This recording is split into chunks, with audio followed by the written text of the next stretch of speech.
The last character progression system that you can do during the campaign is Ascension.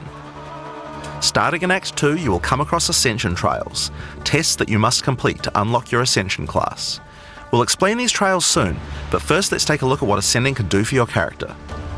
Each class has access to 3 Ascendancy classes, but at the start of Early Access, only 2 per class will be available. Ascendancy classes are unique to each character class, so choose wisely. They can drastically affect how you build your character. As a sorceress, you could become a Storm Weaver, a master of the elements. Tempest Caller causes elemental storms to be summoned each time you do a critical hit with a spell. With Strike Twice, you can stack 2 copies of Shock for more damage, and going deeper into the tree, you can make all your damage types apply Shock. Make a Shock build from any skill. Alternatively, you could become a Chronomancer and command time itself. She literally has the ability to stop time with Time Freeze. Not only that, but she has many other time manipulation abilities. Using Temporal Rift, she can teleport back to a previous location, resetting her life and mana back to what it was. Or with Time Snap, she can reset all her cooldowns and cast all her spells again. On the Warrior, you can choose between the Warbringer or the Titan. The Warbringer channels the might of his ancestors to gain tremendous power. Using Answered Call, you can summon ancestral spirits linked to each of your totems.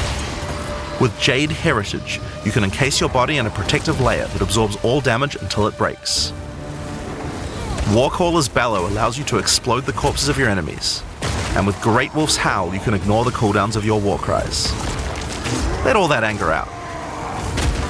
The Titan class is all about hitting big. With Earthbreaker, every slam is a chance to create an aftershock. With Crushing Impacts, every hit becomes a crushing blow, which will allow you to stun your enemies with ease. With Surprising Strength, you can take advantage of stunned enemies to deal 40% more damage. As a ranger, you might choose to be a Deadeye, an expert markswoman who can take down foes with style. With Endless Munitions, every attack gains an extra projectile.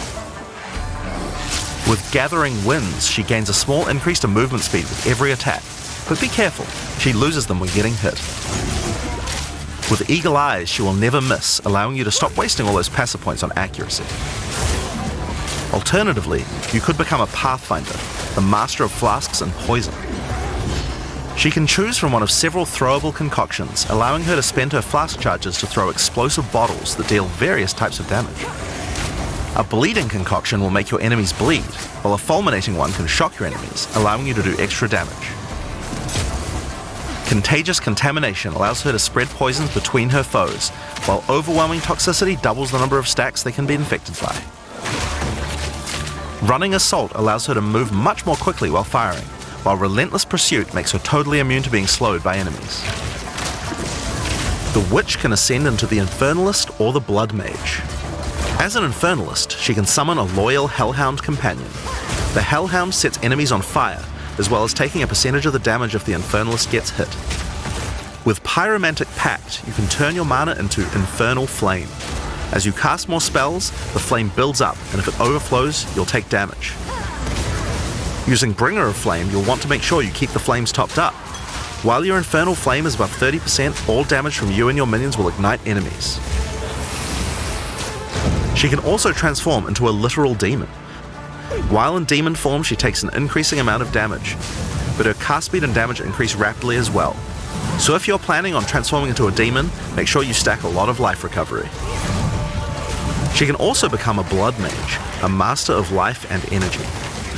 All Blood Mages must pay the price of making skills cost life as well as mana, but in exchange, every monster they kill will drop life remnants, which allow them to quickly gain back that life. With Crimson Power, she can gain large amounts of extra life, and with Vitality Siphon, she can use her spells to leech life back as well. Once you've got a significant amount of life, you can use Gore Spike to make your critical hits deal incredible amounts of damage. A monk who is in tune with the elements might become an Invoker. With Elemental Expression, the Invoker will create waves of elemental power each time he does a critical strike. With Faith as a choice, you gain the ability to meditate, allowing you to double your energy shield. Choose between I am the Blizzard or I am the Thunder to specialize in cold or lightning. And I Shall Rage will allow you to turn into an unbound avatar. Each time you apply a status ailment to an enemy, you gain Unbound Fury. When you have enough, transform into an avatar to deal way more damage and inflict even more elemental ailments. Some monks choose to reach into the darkness instead. The Acolyte of Chayula can exchange their mastery of spirit for darkness, a resource that can be utilized to both absorb and deal damage. The Shroud of Darkness will protect you from all damage incoming, but if you take Grasp of the Void, you will deal extra chaos damage from all the darkness you have. Their Dark Pact offers greatly increased resistances to chaos damage and can allow their mana leech to not only happen instantly, but apply to their energy shield as well. Another node you can take is Waking Dream, which allows you to see into the domain of the Breach Demons. There you will see the Flames of Chayula that can be taken to gain life, mana, and damage. The Mercenary has a job to do, but which job suits you? You might choose to become a Witch Hunter. Obsessive Rituals will give you a sorcery ward, allowing you to defend yourself against elemental hits in exchange for less defense against attacks. With Zealous Inquisition, your enemies have a 10% chance to explode on death. The chance is doubled against demons and undead. With Judge, Jury, and Executioner, your initial hit against enemies can deal up to 30% of their life and damage, if you're lucky. This is great for hunting powerful bosses. And with Witchbane, you can break your enemy's concentration, preventing them from casting spells as often as they would usually do. You could also choose to become a Gemling Legionnaire, enhancing your abilities by embedding gems directly in your flesh. Integrated Efficiency will give you extra skill slots. Thermatological Infusion gives you extra maximum resistances as you sock up more and more support gems. Adaptive Capability allows you to use any color of gem without worrying about attributes, while Crystalline Potential adds extra quality bonuses to every gem socketed into your character. So those are the Ascendancy classes for the start of Early Access, but one thing we haven't talked about yet is how you ascend in the first place. Ascension in Path of Exile 2 requires completion of one of the Great Trials, which you'll find as you progress through the campaign. Each one is associated with one of the major cultures of Rayclast. Located in the Vasteri Plains are the Maraketh, a culture of rich tales and brutal traditions, who must do whatever it takes to survive in the desert. The highest position in Maraketh culture is a Sekima, and it is not a title given freely. All aspirants must complete the Trial of the Sekimas, a grueling gauntlet that will test their strength, will, cunning, and patience.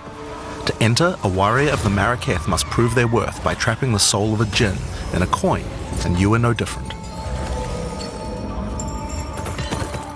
Once you have earned your coin, it may be placed in the relic altar to begin the trial.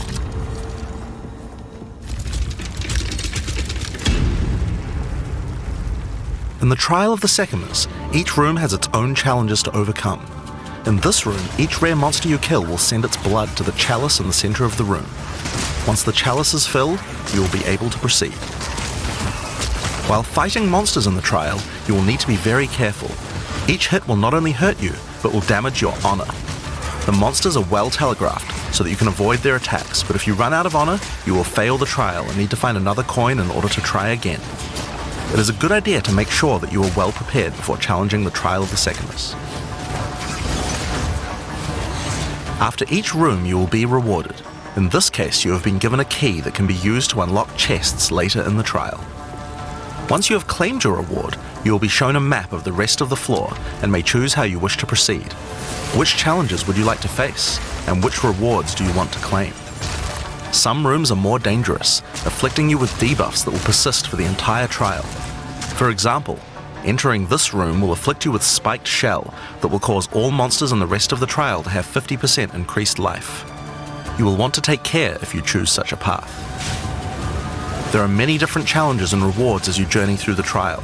Deadly traps, waves of monsters, and strange artifacts will test your honor. As you progress, you'll be able to gain boons from the Jinn, which will help you on your journey. For example, the Sekima's cloak will revive you once if you die, giving you a second shot at a run. One of the rewards you may find is Sacred Water, an extremely valuable and treasured resource to the Jinn and the Maraketh. Trading it with the Jinn will allow you to receive many benefits. You can recover honor, gain additional boons, or remove afflictions. At the end of the floor, you'll find a powerful boss which will truly test your limitations. In order to ascend, you will need to defeat him.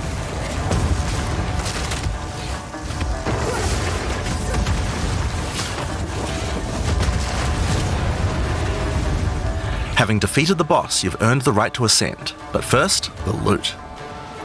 The keys you have found may be used to open the various treasures in the vault at the end of the floor. We only have a single bronze key, so we'll just have to open one of these small chests. If you want to open the better ones, you'll need silver or gold keys. Let's use the Altar of Ascendancy. Your first ascension will allow you to pick your class and grant you 2 points to use in the tree. Now there are more floors and many more rewards that can be found within the Trial of the Sekimus, but we'll save that for the section on the endgame. For now, let's talk about the second ascendancy trial, the Trial of Chaos. In Path of Exile 2, you can choose whichever trial you like to earn your ascension. Each culture on Rayclast had their own methods to ascend. If the Trial of the Sekimus is not your kind of playstyle, or you're finding it too difficult, you could try another. You can gain all your ascension points from just one, or mix and match them. It's up to you. For early access, we will have 2 trials as options, with a 3rd trial coming later for the full release. While exploring the Vaal jungle, you'll discover the Temple of Chaos. Before the Vaal embraced the science of corruption, their civilization worshipped chaos. This ancient trial was once used by the Vaal to test their high priests. A high priest of the Vaal must show willingness to risk everything to gain power. Entry to the trial requires a token from a strange entity known only as the Trial Master. For those in which he sees potential, he shall inscribe an ultimatum. Many have attempted these trials in search of greatness. Most have perished. Will you be able to defy the odds? Before you begin each chamber, the Trial Master will offer you a reward and a choice. Choose one of 3 tribulations to affect you through the rest of the trial. These modifiers might beef up the monsters, curse the player, or add environmental hazards like turrets or trap runes. In this case, we will be picking shocking turrets. As you enter the room, the Trial Master will fill it with hazards to test your commitment. In this case, you must destroy all the monsters that fill the room, while dealing with the lightning projectiles from the shocking turrets.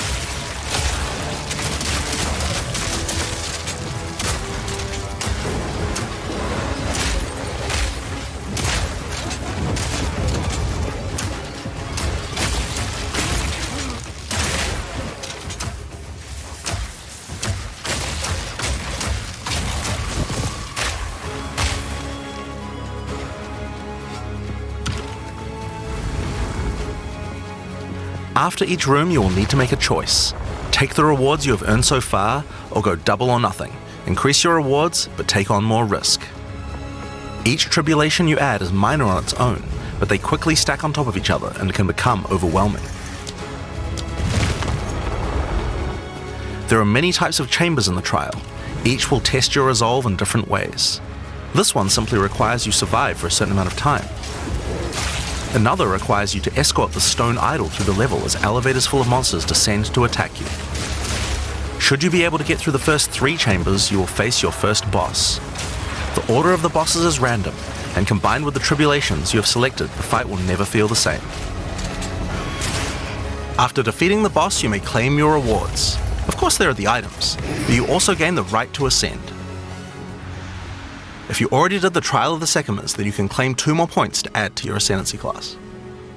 Now it's possible to go much deeper. There are more bosses, rewards, and risks to take, but we'll talk more about that when we get to Endgame.